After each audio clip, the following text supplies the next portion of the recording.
So the recession came on. So by the time it hit our market, it was 2009.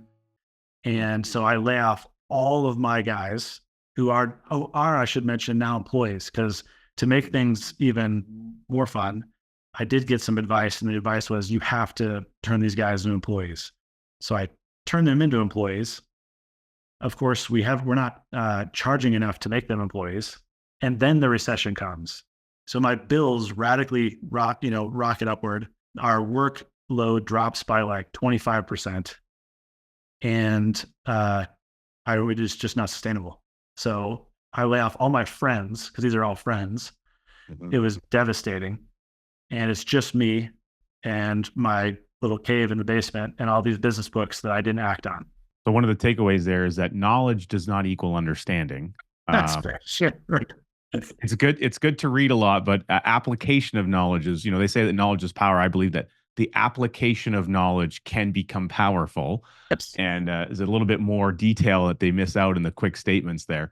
And Yep. so, I mean, you mentioned things like you had to lay off, people that were your friends, and I think, again, anyone in the construction industry, or even people who've just been around, folks in construction, jobs shift and change pretty dramatically, and some jobs end very quickly. There's residential, we've got commercial, we got industrial construction. There's all these different avenues, and it really can be. It's very economically dependent, and it's also geographically dependent. So there's a tendency to have to move around. You have to move from job to job, from company to company, because somebody gets awarded the big job in town, but everyone was bidding on it. And then everyone that was working for the companies that didn't land the big job, they have to scramble for other work. And so there's like this transition of, oh, well, hey, I used to be working for these guys. I got to go over here now because they've got the work. And it's a really weird kind of scenario with the industry. And so you would have seen all of that and been exposed to it. But the impact of having people that you love, and they work with you day in and day out, to have to make that big call and say, I'm sorry, like I literally can't afford to pay my own bills. I certainly can't afford to pay yours. That's a difficult conversation to have. Yeah, it was very difficult. So, and to add to the pressure, I had just gotten engaged and was supposed to get married. And so my future brothers-in-law, and I found this out later, are looking at my wife and saying, "Can this loser provide for you?" We ended up did get married, and which is amazing, because my wife is the lion's share of God's grace in my life since I met her, and she got an inheritance of like, I don't know, little over 20 grand. And we just like threw it into the debt hole, that I had created, this crater of debt, shutting things down, mostly that concrete division with the, cokehead alcoholic that was entirely my responsibility for employing. And so I think we ended up just paying off the 10 grand that was left in debt just by, hustling and working myself, swinging a hammer, still had enough work just to keep myself busy. And then that continued for the first 3 years of my marriage, where it's just me and a hammer, maybe a helper or two here and there temporarily, and just hating it. I just hated it, Richard. And I would apply to other jobs. I would actually get multiple interviews. I would get awarded the job. And then I would just be like, I can't take it. I just don't have peace that this is the new direction. And that happened at least 5 times with 5 different industries.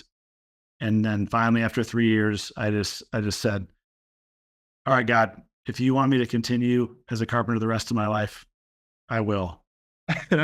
Just like, oh, this is terrible kind of thing, but okay, if that's what's happening, because this is clearly not going anywhere. And amazingly, within, just weeks or even a couple of months after that, that realization and that turning point, I realized that I had all the tools I needed. I was just trying to reinvent the wheel constantly. And, the Colby assessment, some of the viewers may or may not. There's an assessment that assesses your mode of operation, essentially how you initiate action. And mine's a quick start. So I just go and I iterate and I try new ideas. And the danger of that is you try to reinvent the wheel and everything when there's areas that have been completely charted and you should just follow best practice. So I had to get over myself, just follow best practice and start building a company from scratch. That was only about 7 years ago when I got there, because there was a long period of time where I had all kinds of head trash around what I needed to do. And I wasn't changing, even though I had read all these business books. I had the knowledge. I was not acting on it. I had head trash around what I could charge. In my market, I thought the max I could charge was $40 an hour, which is ridiculous. But for some reason, that's what I thought. And I thought that because I was attracting clients that didn't want to pay more than $40 an hour. But there's a whole nother market there I didn't know about.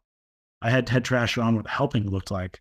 I thought helping was always having an alcoholic or a drug addict or a convict or ex-con on my team at all times and trying to elevate them in their life. And while there's a place for that, it is wonderful to help people. And I'm glad that I got to help, at least one guy. I know of literally one guy who is sober today of the 100 or so guys I employed over a decade.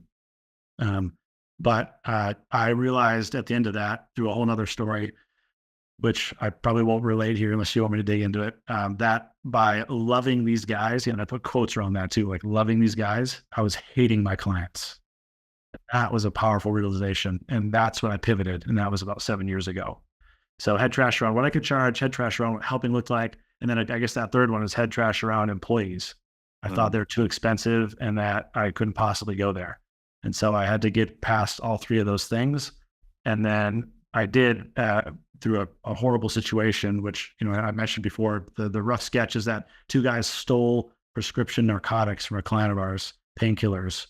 Wow. Lied about it to my face, took drug tests. They both tested hot for them. I could not tell they were lying. And then the client turns to me and says, Nathaniel, my brother overdosed on that drug and killed himself. And I felt like vomiting. Yeah. And I said, this will never happen again. And I never again hired a guy who was a down and outer and said, I got to figure this out. So, we pivoted from there and sought some advice. Amazing. Well, the advice is important, and people get advice from usually someone who's got an experience there, but often we seek or ask for advice from just people that we know that have zero experience. So the quality or the direction where you seek advice, I think, is important for people to understand.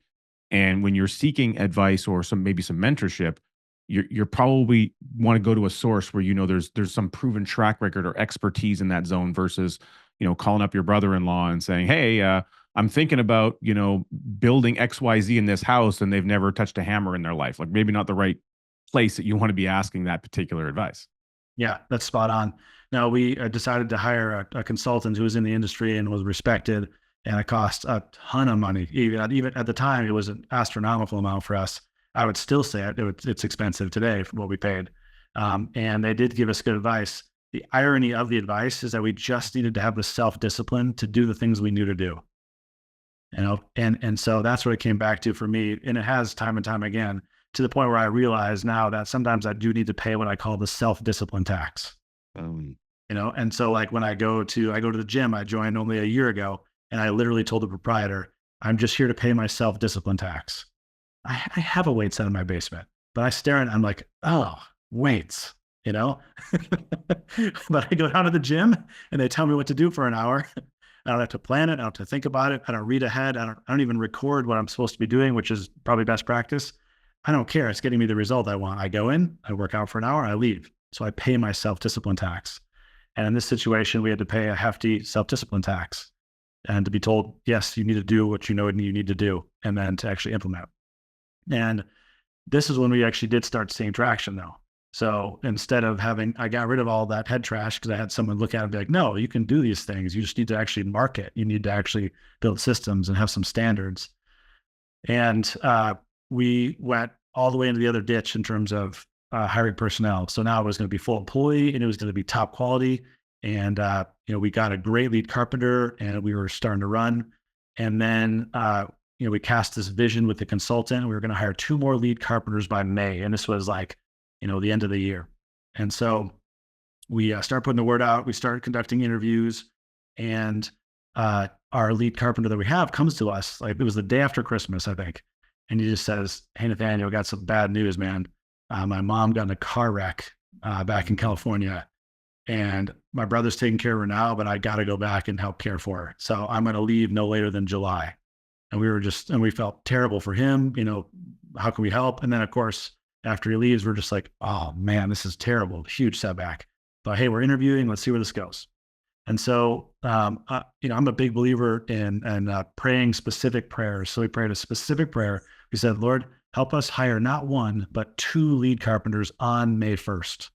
And if you do this, Richard, whether you believe in praying or not, you have a concrete goal with a concrete timeline, and you know if you got a yes or a no. And so we are interviewing people, and interview after interview, none of these guys are quite fitting. And I'm investing, of course, a ton of time into this and money. And I think we're posting on like Craigslist and just super basic stuff. I mean, I doubt we were even on Facebook for any of this, but we're getting people to come in. It's a tough time for guys to find quality work. So we're getting leads. And then there's this one guy interviewing, and he is just so experienced. He was perfect. And we get to the end of the interview, and he says, "Hey, Nathaniel, I know I'm the guy you need, and I can't take this position after interviewing with you. I just need to find like a corporate role because I don't know if my wife is going to have tenure and we're going to be here. So I just got to decline the position. Just want to be upfront with you. I really appreciate what you got going on here. Don't want to just jump in and leave on you." So I'm like, okay, all right. So we just keep interviewing. And then we get some guys in our pipeline that kind of advanced on some stages, and May's approaching. And then on May 1st, we have 2 guys in our pipeline, and not one, but both these guys absolutely bomb out of the process on the same day. Just like hard fails, they're gone. And so I turned to my wife and I'm like, well, that was a clear no. We got nothing, And so we're actually going to wind our construction company down. We are going to let this thing, go to bed. At the same time, we had been buying some foreclosure properties and turning them, flipping them, keeping some as rentals, but I have been doing that outside of my company, and just, employing subcontractors to do most of the work, so we could run both simultaneously. So I thought I'll do more of that. I'll do some real estate, but we'll figure it out. What I didn't know is that my mother-in-law's cancer would return. And as I'm winding things down in the company and I'm letting the last employees go because we got a clear no, she calls and said, "My cancer is back. It's terminal. I only have a few weeks to live."